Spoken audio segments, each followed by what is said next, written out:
الحمد لله رب العالمين والعاقبة للمتقين والصلاة والسلام على سيد الأنبياء والمرسلين أما بعد فأعوذ بالله من الشيطان الرجيم بسم الله الرحمن الرحيم إن الله وملائكته يصلون على النبي يا أيها الذين آمنوا صلوا عليه وسلموا تسليما پڑھ لیجیے الصلاۃ والسلام علیک یا رسول اللہ، الصلاۃ والسلام علیک یا حبیب اللہ، وعلی آلک واصحابک یا سیدی یا نور اللہ۔ حمد و صلوات کے بعد نہایت ہی معزز سامعین و ناظرین، آج ہم نے جس موضوع پر جس ٹاپک پر بات کرنی ہے وہ یہ ہے صبح اور عصر کی نماز کی فضیلت۔ یہ نماز کی فضیلت قرآن و احادیث کے اندر کافی جگہوں کے اندر آئی ہے، لیکن آج ہم نے صبح اور عصر کی نماز کی جو فضیلت ہے چند ایک احادیث مبارکہ سے دیکھیں گے۔ بخاری و مسلم شریف کی حدیث مبارکہ ہے، ان ابی موسیٰ رضی اللہ تعالی عنہ ان رسول اللہ صلی اللہ علیہ وسلم قال من صلی بردین دخل الجنہ، متفق علیہ۔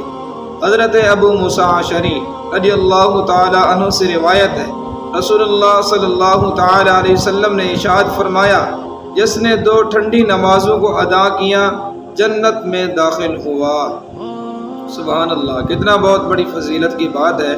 دوستو، بھائیوں، بزرگوں، دیکھیے کہ ان دو نمازوں کے اندر انسان کافی مصروف ہوتا ہے۔ اس کی وجہ یہی ہے کہ جب صبح کی نماز کا وقت ہوتا ہے تو انسان سویا ہوا ہوتا ہے، اور جب عصر کی نماز کا وقت ہوتا ہے تو انسان اس وقت کام کاج میں مصروف ہوتا ہے۔ یہ نمازیں بالکل ان کا وقت نکلنے میں کوئی دیر نہیں لگتی۔ اگر سویا ہوا ہے تو نیند میں وقت نکل جائے گا، تو اس نمازوں کے اندر ہمیں بہت زیادہ خیال رکھنا چاہیے، نماز عصر کا اور نماز فجر کا۔ اور حضرت ابو ظہیر عمارہ بن رویبہ رضی اللہ تعالیٰ عنہ فرماتے ہیں کہ میں نے رسول اللہ صلی اللہ علیہ وسلم سے سنا، آپ نے فرمایا، وہ شخص ہرگز جہنم میں داخل نہ ہوگا جس نے سورج کے طلوع ہونے سے پہلے اور غروب ہونے سے پہلے یعنی صبح اور عصر کی نماز ادا کی۔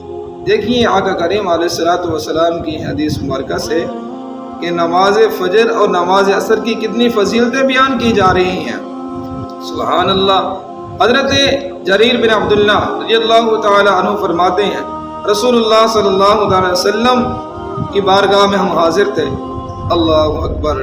دیکھیے صحابہ، آج جب ہم پیارے آقا صلی اللہ علیہ وسلم کا نامی اسم گرامی سنتے ہیں، ہمارے سینے میں ٹھنڈ پہنچ جاتی ہے۔ جو صحابہ کرام پیارے آقا صلی اللہ تعالی وسلم کی بارگاہ اقدس میں بیٹھتے ہوں گے، اللہ اکبر، سبحان اللہ، اپنی آنکھیں ٹھنڈے کرتے ہیں۔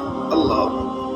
اچھا جی، آپ یعنی آقا کریم علیہ الصلوۃ والسلام نے 14ویں رات کے چاند کی طرف دیکھا اور فرمایا، ان قریب تم اپنے رب کو اس طرح دیکھو گے جس طرح اس چاند کو دیکھ رہے ہو۔ اللہ اکبر۔ اس کے دیدار میں کوئی دقت نہ ہوگی، بس اگر تم سورج طلوع ہونے سے پہلے کی نماز اور سورج کے غروب ہونے سے پہلے کی نماز میں مغلوب نہ ہو سکو تو ایسا کرو، ان نمازوں کو ادا کرو۔ اللہ اکبر، اللہ اکبر، اللہ۔ ایک روایت کے اندر آتا ہے کہ رسول اللہ صلی اللہ علیہ وسلم نے 14ویں کے چاند کی طرف دیکھا۔ سبحان اللہ، سبحان اللہ، کتنا بڑی فضیلت کی بات ہے۔ دوستو، بھائیو اور معزز سامعین و ناظرین، میں نے آپ کے سامنے جو حدیثیں پیش کی ہیں، ان میں نماز فجر اور نماز عصر کی فضیلت بیان کی جا رہی ہے۔ اللہ، کتنا بہت بڑے مقام، عظمت کی بات ہے۔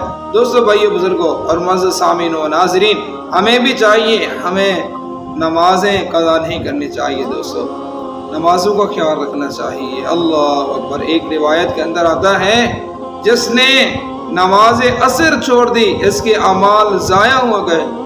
اللہ اکبر، اللہ تعالیٰ ہماری خطاؤں کو، ہماری غلطیوں کو معاف فرمائے اور ہمیں 5 وقت نماز با جماعت ادا کرنے کی توفیق عطا فرمائے۔